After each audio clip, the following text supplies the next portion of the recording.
Hello and welcome to the June 6, 2023 episode of Back Nine Report. We are really happy to have our old friend Carlos Torres back in the studio with us and also joining Mike May and myself to discuss the gigantic news that hit the media today. Carlos, welcome back. It's great to have you on tonight. It's great to be back. I miss doing this. It's incredible, all the things that are going through and all that, but I'm really happy to be part of this again. Thank you for Mike, as always, we're welcome to see you. You're spending a couple weeks out in New Jersey with the LPGA, but we're talking PGA Tour news tonight, Mike. And one of the biggest announcements ever made in the world of golf, the PGA Tour, the LIV, and the DP World Tour announced today that the three tours would be joining together under one new entity, not yet named, to work for the unification of the three major men's golf tours in the world. The board of directors of the new commercial entity will include Al Rumayyan as chairman and PGA Tour Commissioner Jay Monahan as chief executive officer. The new entity's board will also include an executive committee comprising the Al Rumayyan, Monahan, Herlihy, and PGA Tour policy board member Jimmy Dunn. The full board will be announced at a later date. Keith Pelley, chief executive of the DP World Tour, said, "This is a momentous day. We are delighted to be able to not only reignite our relationship with the PIF, the Public Investment Fund, the Saudi money, but also to have the opportunity to build our own strategic alliance partnership with the PGA Tour. Together, we will be stronger than ever and well positioned to continue to bring the game to all corners of the globe." Guys, Carlos, since you're the new guy in the box tonight, I'm going to ask you this question first. Did Jay Monahan just sell the PGA Tour to the Saudis and not tell the players? He did not, and I really don't want to think that this by a players run organization they didn't know. At least some of the top players didn't know about this. All I see here is the only thing and the only uproar that I see from the players right now is that they didn't get the money that the others got. But this has to be something you just don't wake up and do such a massive deal like this just out of the blue. This is something that had to be in the works. Something might have changed, like the Commissioner Monahan says, things changed through the time. What could that have been? Maybe some legal ramifications that came through that they didn't know about. Maybe this was going to be dragged for years. They didn't want to pay about it. But anyway, it was unavoidable because the disruption that this has happened, that this had caused on the golf world, it was just not sustainable. They had to do something about it. And I really don't think there was any selling here. It had to be something that there's a deal coming for the players down the road. So just to cut it short, I don't think there was any selling on this. You don't just wake up and do such a massive deal just from one day to the other. There's a lot of players on Twitter today saying just the opposite. They knew nothing about it. So, the policy board probably knew and the board of directors, but I don't think pretty much anybody else, maybe Tiger, Rory, and Scheffler and some of the bigger names. Mike, what's your take on, did Jay Monahan just sell the PGA Tour to the Saudis and not tell anybody? Well, I'm not surprised by the announcement, but I am shocked that it took place so soon with Monahan in charge. I thought it would require him to leave office for such a compromise to take place. I did read today that this has been in the works for about 7 weeks. So again, this is not something that happened since Friday night. Also, as far as the timing was concerned, I was having lunch today up in Galloway, New Jersey, side of this week's ShopRite Classic on the LPGA Tour. 3 of the caddies were talking about this at lunch, and one of them said that the big event that really caused this to take place now is the fact the Ryder Cup is about to take place, and you can't promote the Ryder Cup of being a gathering of some of the best golfers in the world unless you have the best golfers in the world. And as of a week ago, the biggest and best names were not going to be on both American and European rosters. Now it looks like that door of opportunity will present itself for Luke Donald and for Zach Johnson. It's interesting that the Europeans switched their Ryder Cup captains because of what we used to have. Now we put the genie back in the bottle, so to speak. Can Henrik Stenson reassume the captaincy of the European team? Probably not, but that question is something that crossed my mind today. Does this mean that we have to put up with Sergio in the Ryder Cup? Well, Sergio would probably have to play a little bit better, but I guess he would be eligible. So I reached out to our good friend Kieran Clark today, and he had a couple things to say. I was generally shocked when the story broke, literally sitting at my desk, hand on mouth, stunned. However, the more I thought about it, I guess it was an inevitable conclusion. And he had written an article for Golf Shake about the tours getting together eventually. It was just, again, like you said, Mike, a surprise it happened this quick. The PGA Tour effectively kills off LIV Golf as a separate entity. Saudi investment fund gets its tentacles inside a sport and all the opportunities it offers. But I can't get over hypocrisy of Monahan. How does he sell this to the players who stayed loyal? How does he live with himself after using 9/11 families to attack the Saudis, only now to take their money? I guess loads of cash fixes both. So let me ask you this. How does Jay Monahan sell this to the rank and file guys, or the Rorys, the Schefflers, the Rahms, the Schauffele's, the Morikawas, who didn't take the big money and go? And now you've got Koepka and DJ and Cam Smith and all these guys that have that $100 million in their pocket, or 200 million, or whatever it is, and they get to come back and play on the tour. How do you sell that to the guys that stayed? Mike, I'll ask you first. I think that the biggest way is that public investment fund creates a bunch of checks and you provide compensation for loyalty. That's about the only way that you can promise it. And I guess that these players will eventually come back to the PGA Tour, not probably this year, though anything can change. But it starts for the next year. It starts after this season. They can come back after this season. Right. So I would imagine that there has to be some type of loyalty payment from the PGA Tour with assistance from the Public Investment Fund. That's my immediate take. Carlos, what about you? So as per Jay Monahan, that players meeting that they had at the RBC today lasted about 20 minutes. It was real quick. It was intense.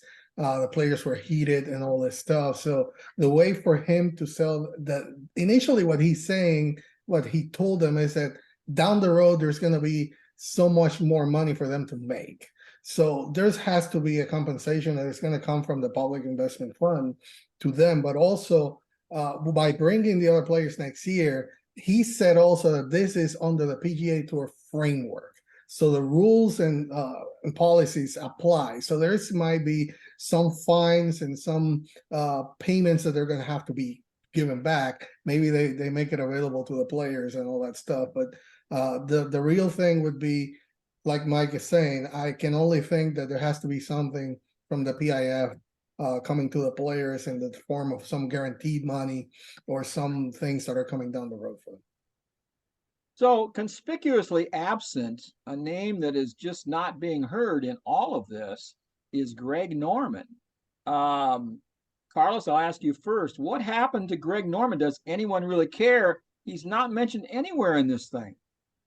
I think one of the things that we had talked last about the LIV was that Greg was already being a little phased out. A lot of the executives from LIV started to leave, and some of the rumors were that he was just going to be ousted and changed for somebody else. I think his goal was achieved, which was to bring some change to the world of golf, to get some unification, which he long time, decades ago, was proposing to have just one world tour and try to see how that was going to work. And I think just his purpose on all this is already done. And I don't think that by Jay Monahan would have accepted any, or the players would have accepted any participation from Greg Norman. And I think that might have been there on the works of this deal. Mike, you got any additional thoughts on that question? Yes, I know that Greg, before he took this position, was going to move back to Australia and to reunite with his roots. And then the opportunity arose, so he went back to Palm Beach County, bought a home. So I think the biggest thing is we need to look at Greg's home in Palm Beach Gardens. And if a for sale sign pops up, then we know he's going back to Australia. He's probably been compensated. And in some respects, he can say, I told you so. And he can win that battle that he first started 30 years ago, and where Tim Fincham got involved and sort of stole his idea, for the lack of a better term.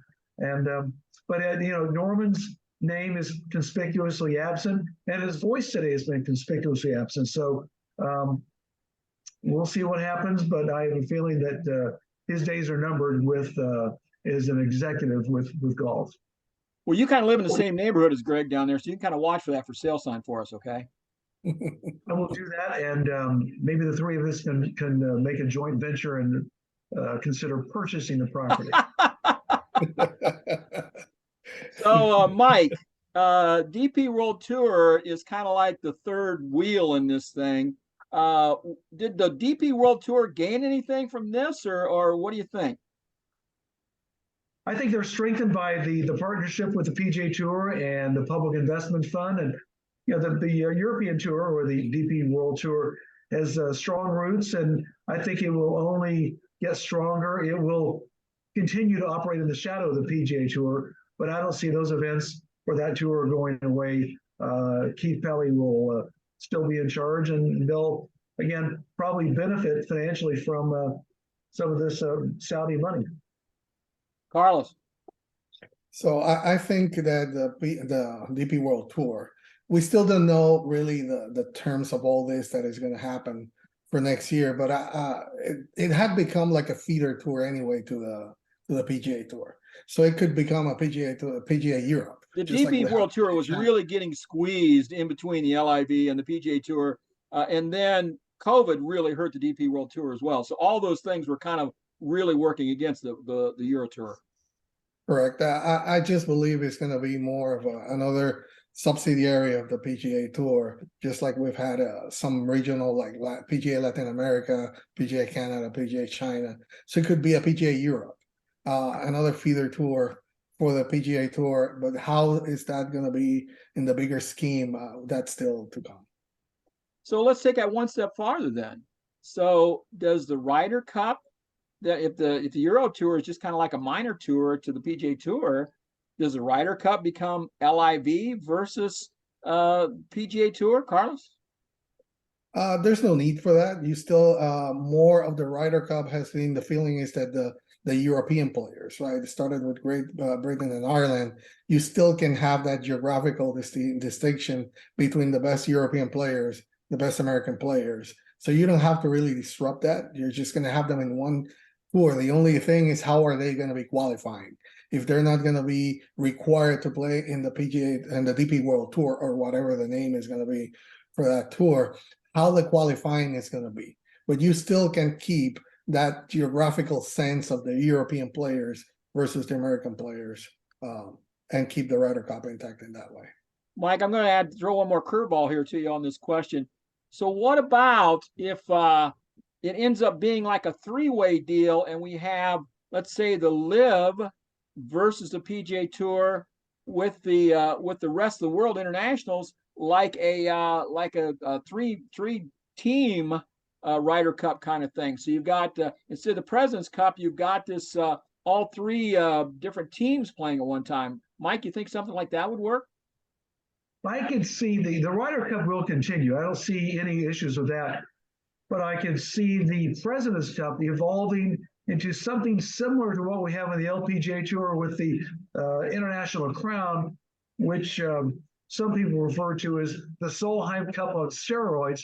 So maybe we have 4 different entities: Europe, America, and maybe it's just 3 entities. It's rest of the world, Europe, and America, and we have a triangular competition once every 2 years in the off Ryder Cup years, because the President's Cup really is not relevant and has never really been relevant, and maybe that's modified in some way or another. So there were some really great tweets today. I've been following Twitter today. I hardly ever look at it anymore, but I was watching it today. Max Homa. Now that we're all friends, is it too late to workshop some of the team names? So, that's kind of slap on how stupid the team names are on the LIV Tour. Joel Damon. I've grown up being a fan of the 4 Aces. Maybe one day I'll get to play for them. Dan Rappaport. PGA Tour did not communicate any of this to PGA Tour players. Colin Morikawa, I love finding out the news on Twitter. So evidently Colin Morikawa didn't know anything about it. Kyle Porter, I'm sure Rory is pleased with the tour rolling him out week after week to fight its battle so that Phil, Brooks, DJ Bryson, and Reed could walk away with millions of dollars. Justin Thomas showed a video of his phone blowing up while he's on the range this morning practicing. So I got a question for you. Who do you think is the big winner of this deal? And do you think this agreement signifies an end to the problems between the LIV and PGA Tour, or is there more things going to pop up? Carlos, I'll ask you first. So as per at least the initial things that we have heard, and for what a question that was made for Jay Monahan about, hey, do you see that it's going to be another LIV Tour golf tournament concurrent to what the PGA Tour is going to be doing? He said no. The 2024 schedule for LIV has not been released. That means there's something that I just think the LIV is just going to be roll off and it's not going to be there. To me, the bigger winner, to answer your question, is going to be golf at the end of the day. We're not going to see any more of the lawsuits. The lawsuits are dropped immediately. We're not going to see this. Golf as a one entity, we're finally going to be let go of all this division. Yes, that's not going to be immediately because there's going to be some heated discussions from the players. Like you mentioned, the 9/11 families organization released a couple of statements today. So there's going to be some things that are going to be still answered. But at the end of the day, and I know that I had a friend this morning asking me, Phil must be laughing now, saying, "Hey, I initiated." Phil made this happen. He's the guy that made it happen, right? He's like, Phil go, "Hey, you're welcome, guys. You're welcome." But it's bigger than him, really. It's finally the players are going to get. Nothing's bigger than Phil, Carlos. Come on. Well, I'm not going to say that to Phil, but because he won't believe it anyway. But I think at the end of the day, we can start to heal the wounds and try to look forward to a better tour. And finally, try to all of us as an organization and people try to really engage this new initiative and this unity that is being portrayed. And let's try to really grow the game of golf, which is really what this should be about. Mike, who do you think the big winner is? And do you think this signifies an end to the problems, or do you see it maybe opening up a new can of worms? I see the television networks gaining because they'll get a more consistent audience. Therefore, they'll be able to charge more for advertising. The players definitely will be the winners. The fans will be the winners because they're actually watching a consistent product, not something that's frayed, for the lack of a better term. And I think that we'll see some maybe some real investments in the future of global golf. When they say golf's going to be the big winner, well, let's invest in some parts of the world that really need the game and not just focus on high-profile stars. So I think there's more exciting news, eye-opening news that will be released in the coming days and weeks and months that will provide great topics for our weekly conversations. But one point I wanted to make, and again, I picked this up at lunch today from some LPGA caddies. They said at the beginning of all this process, LIV never wanted to create its own circuit. Instead, they approached a group of people connected to PGA Tour. There were 8 people in the room, including a couple of attorneys. And their goal through Aramco was to just sponsor a few events here and there and just support the existing product. And there were some questions raised about the Saudis' links to human rights, which no one disputes. But let's not be naive. The Saudis are not the only ones who are guilty. So are the Chinese. So are the Indians. I mean, there's issues around the world with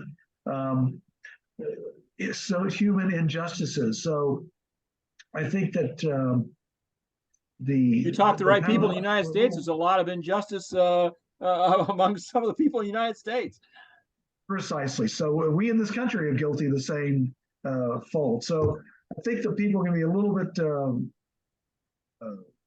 more open on their opinions. Now, I do understand the feelings of some of these families impacted by 9/11, and that's another topic for another day. But I think we'll see a calmer, more organized world of golf, and also those official world golf rankings will begin to become more relevant. And will we go back and retroactively give some of these LIV golfers credit for what they did last year? I don't know. I'd like to think so, but that's outside my pay grade. Yeah, that's a good point as well. So I'm kind of reminded in all of this of the golden rule. He who has the most gold rules. In this case, the Saudi guy has the most money, and he probably can dictate terms going forward. That's where I think that the problem may come. He's going to be on the board. He's going to be involved with the PGA Tour, as well as having money invested in this new entity. I see the PGA Tour as being exposed as weak in this whole deal, and really they do not come off very well. This is a major change for professional golf worldwide.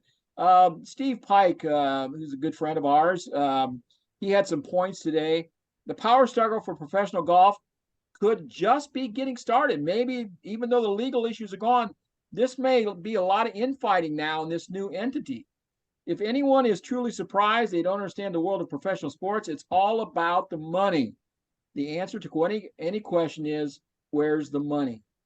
The tour could have looked into the not so distant future and saw that an extended feud and litigation with the LIV Golf and its deep pocketed Saudi backers was a potential money pit.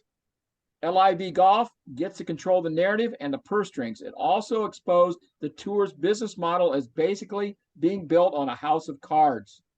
Winner, maybe Jay Monahan. He proved to be in over his head the past 2 years dealing with LIV, but he gets to keep his job, at least for now, and he's probably got a nice golden parachute even if he gets kicked out. Loser, maybe Greg Norman. No mention of the public face of the LIV in any of this stuff, as we mentioned earlier. And the winner, golf's ruling bodies, United States Golf Association, USGA, and the Masters, PGA. Now they likely won't have to worry about who gets exemptions into their major tournaments. So there's a lot of winners and losers. I don't know. Jay Flemma had a quote also I saw today. America lost and the Saudis won. Golf lost and the lowest common denominator won. Ethics and tradition lost and money won. Americans lost and globalists won. There's no upside to this deal. Call it Pax Arabia. The PGA Tour lost and the LIV won. Jay Monahan lost to Greg Norman. Carlos, you got any thoughts on that statement? I wouldn't.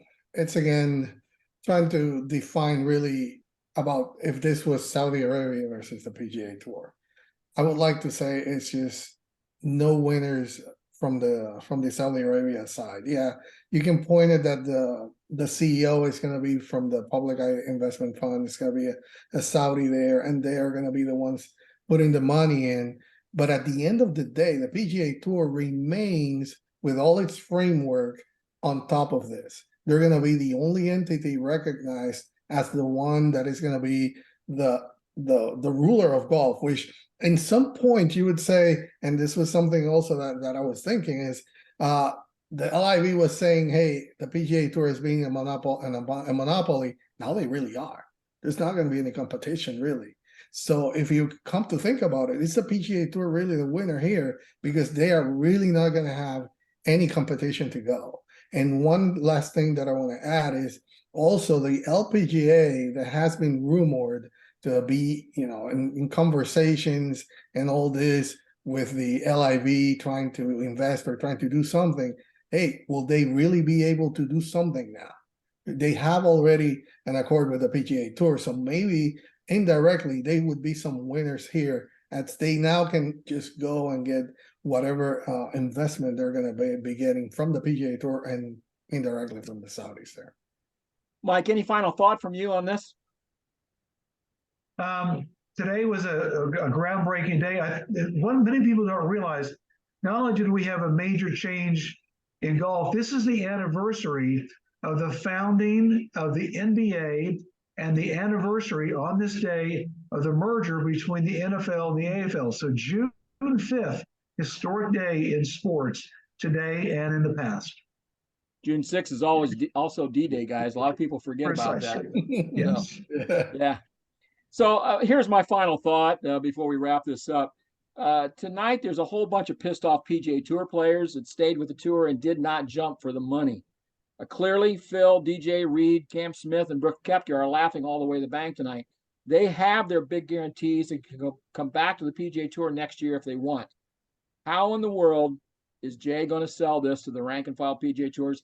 That's yet to be seen. It should be interesting. Guys, thank you so much for joining in tonight and talking about this. I'm sure we're going to get to talk more about it. There's going to be more things come out going down the road. And as always, Backdown Report's going to be on top of it. We'll try and break it down so it makes sense to golfers everywhere. Guys, Carlos, great to have you back on the show. Mike, good to talk to you again, buddy. Yes, Thank you sir. for having me.